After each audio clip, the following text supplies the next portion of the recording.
एक समय की बात है, भगवान श्री कृष्ण के एक प्रिय मित्र उनसे मिलने के लिए द्वारिका नगरी पधारे। भगवान श्री कृष्ण ने उनका अत्यंत आदर और स्नेह पूर्वक स्वागत किया और मुस्कुराते हुए उनके आने का कारण पूछा। तब सखा बोले, हे केशव, आप तो सर्वज्ञ हैं, सब कुछ जानते हैं।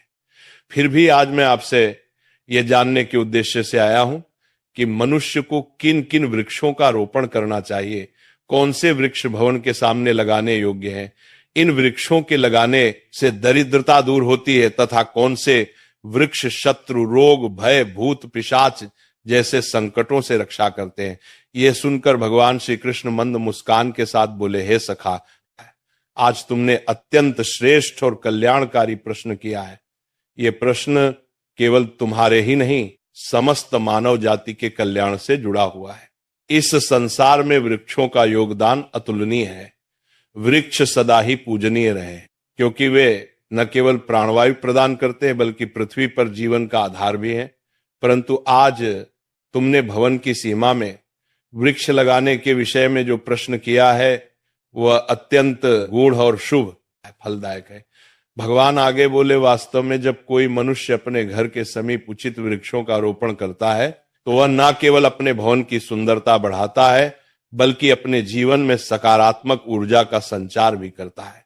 वृक्ष वातावरण को शुद्ध करते हैं, मन की शांति बढ़ाते हैं और घर से नकारात्मकता को दूर करते हैं।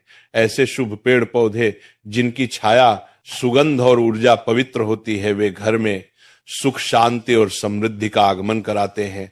साथ ही ये अनेक प्रकार के वास्तु दोषों को भी समाप्त करते हैं। घर के आंगन में खड़े वृक्ष देवताओं के समान रक्षक बन जाते हैं जो घर की रक्षा करते हैं। फिर श्री कृष्ण ने कहा, हे मित्र, अब मैं तुम्हें यह बताऊंगा कि कौन से पौधे घर के समीप लगाने चाहिए और किन पौधों से बचना चाहिए। परंतु उससे पहले मैं तुम्हें एक प्राचीन कथा सुनाता हूं। इस कथा के माध्यम से तुम स्वयं समझ सकोगे कि वृक्षों और पौधों का मनुष्य के जीवन पर कितना गहरा प्रभाव होता है।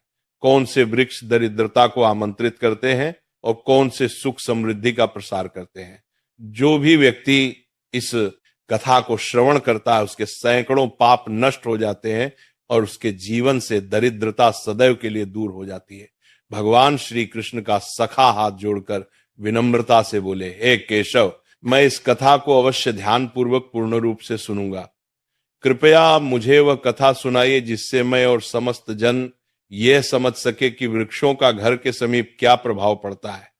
भगवान श्री कृष्ण ने मुस्कुराते हुए कहा, हे सखा, सुनो। पूर्व काल की बात है। मध्य देश में एक अत्यंत शोभायमान नगरी थी। उस नगरी में धनेश्वर नाम का एक वैश्य अपने परिवार सहित निवास करता था। धनेश्वर धनवान था, परंतु उससे भी अधिक वह ईश्वर भक्त था। वह प्रतिदिन भगवान विष्णु की पूजा अर्चना करता, मंदिर जाता और दान पुण्य में सदैव तत्पर रहता। उसकी पत्नी सुमति भी अत्यंत सुशील, धार्मिक और गृह कार्य में निपुण थी। उनके घर में धन धान्य, सुख संपत्ति और प्रसन्नता की कोई कमी नहीं थी। भगवान की कृपा से उनका जीवन पूर्णतया आनंदमय था। इस प्रकार अनेक वर्ष शांति से बीत गए। एक दिन धनेश्वर की पत्नी सुमति ने सोचा कि आंगन को और सुंदर बनाना चाहिए। उसने अपने आंगन में कुछ वृक्षों और पौधों का रोपण किया। प्रतिदिन वह उन पौधों को जल चढ़ाती, उन्हें पूजती और उनकी सेवा करती रही।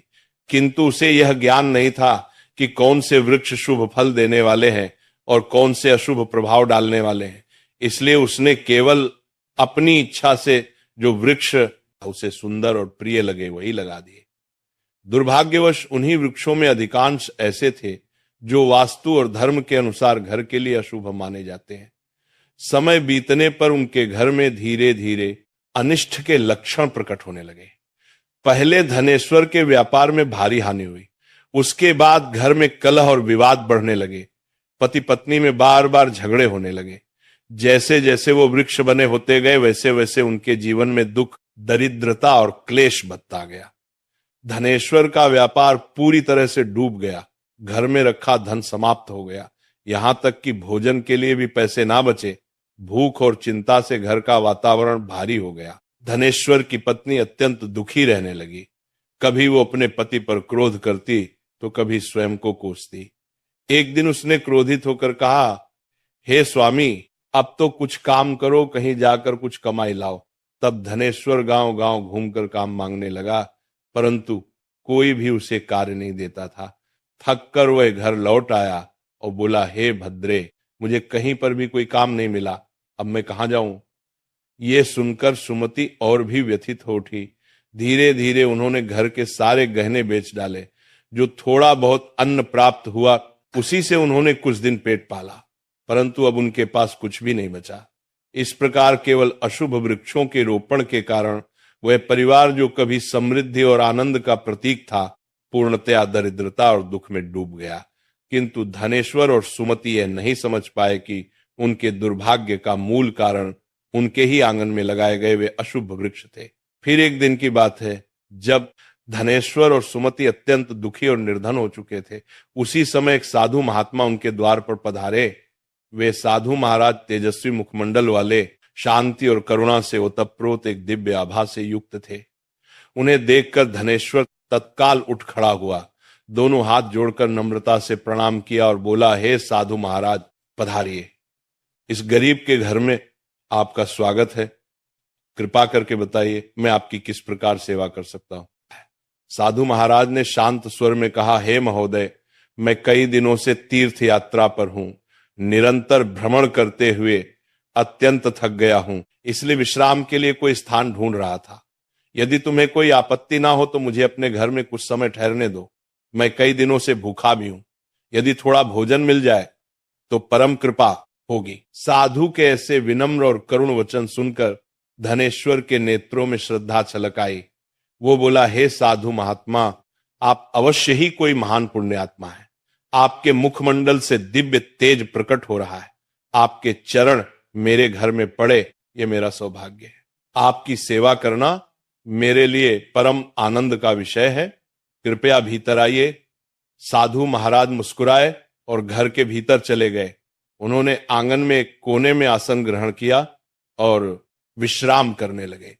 धनेश्वर ने अत्यंत आदर से उनके चरण धोए, उन्हें जल दिया और नम्रता से उनकी सेवा में लग गया, परंतु उसके पास अन्न का एक दाना भी नहीं था। कुछ देर बाद वो अपनी पत्नी से बोला, हे प्रिय, आज हमारे घर पर साधु महात्मा पधारे हैं। वे अत्यंत पुण्यवान प्रतीत होते हैं। उनकी सेवा करना हमारे जीवन का सबसे बड़ा अवसर है। हमें किसी भी प्रकार उनका भोजन करना ही होगा। मैं गांव जाकर किसी से थोड़ा सा धन मांग लेता हूं। इतना कहकर धनेश्वर घर से निकल पड़ा। वह गांव के एक धनी सेठ के पास गया और विनम्र स्वर में बोला, हे सेठ जी, कृपा करके मुझे थोड़ी सी राशि उधार दे दीजिए। मेरे घर पर एक साधु महात्मा आए हैं, मैं उनकी सेवा करना चाहता हूं। सेठ ने कठोरता से उत्तर दिया, धनेश्वर, तेरे पास तो फूटी कौड़ी भी नहीं बची, तू मेरा धन कैसे लौटा देगा। धनेश्वर बोला, सेठ जी, मुझ पर दया कीजिए। मैं वचन देता हूं शीघ्र ही आपका धन लौटा दूंगा। यदि मैं ना चुका सका तो आप मेरा घर ले लीजिए। सेठ कुछ देर विचार में पड़ा। उसकी कठोरता थोड़ी पिघली और उसने कहा, अच्छा, यदि तू वचन देता है तो ये धन ले जाए, किंतु यदि लौटाया नहीं तो तेरा घर मेरा होगा। धनेश्वर ने दृढ़ स्वर में कहा, हे से मैं वचन देता हूं। फिर उसने सेठ से कुछ धन लिया और बाजार गया। वहां से दूध, चावल, सब्जियां, आटा और शक्कर आदि आवश्यक वस्तुएं खरीदकर घर लौटा। उसने प्रसन्न होकर अपनी पत्नी से कहा, हे प्रिय, अब तुम उन साधु महात्मा के लिए प्रेम पूर्वक भोजन बनाओ। सुमति ने तत्परता से रसोई तैयार की। शीघ्र ही सुस्वादु भोजन बनाकर उसने थाल में परोसा और अत्यंत विनम्रता से साधु महाराज के समक्ष रख दिया। साधु ने प्रेम पूर्वक भोजन ग्रहण किया। उनकी आंखों में करुणा और संतोष झलक रहा था। भोजन समाप्त हो जाने के पश्चात जब वो साधु महात्मा धनेश्वर के घर से प्रस्थान करने लगे तो उन्होंने प्रेम पूर्वक कहा, हे वैश्य, मैं तुम्हारी भक्ति सेवा और आदर सत्कार से अत्यंत प्रसन्न हूं।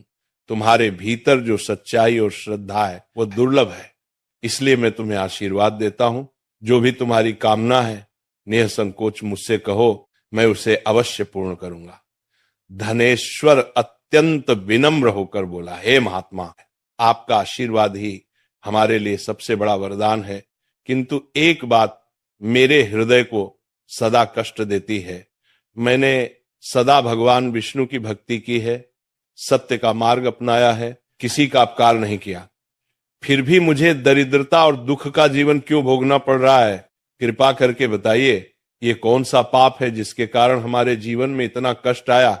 और हे प्रभु, इस दरिद्रता से मुक्ति का क्या उपाय है? साधु महाराज ने शांत दृष्टि से उसकी ओर देखा और बोले, वत्स धनेश्वर, जब मैं तुम्हारे द्वार पर पहुंचा था तभी मुझे ज्ञात हो गया था कि तुम्हारे जीवन में घोर दरिद्रता क्यों आई है। तुम्हारा हृदय तो शुद्ध है, किंतु तुम्हारे घर के आसपास जो वातावरण है उसमें दोष उत्पन्न हो गया है। तुम्हारे घर के आंगन और सीमा के पास जो वृक्ष लगे हैं वही तुम्हारी दरिद्रता और संकटों का मूल कारण है। तुम्हारी पत्नी ने अज्ञानवश कुछ ऐसे वृक्षों का आरोपण किया है जो वास्तु और धर्म के अनुसार अत्यंत अशुभ माने गए हैं। इन्हीं वृक्षों की छाया में तुम्हारे घर की लक्ष्मी रुष्ट हो गई है। इसीलिए पहले इन वृक्षों को हटा दो और उनके स्थान पर शुभ वृक्ष लगाओ।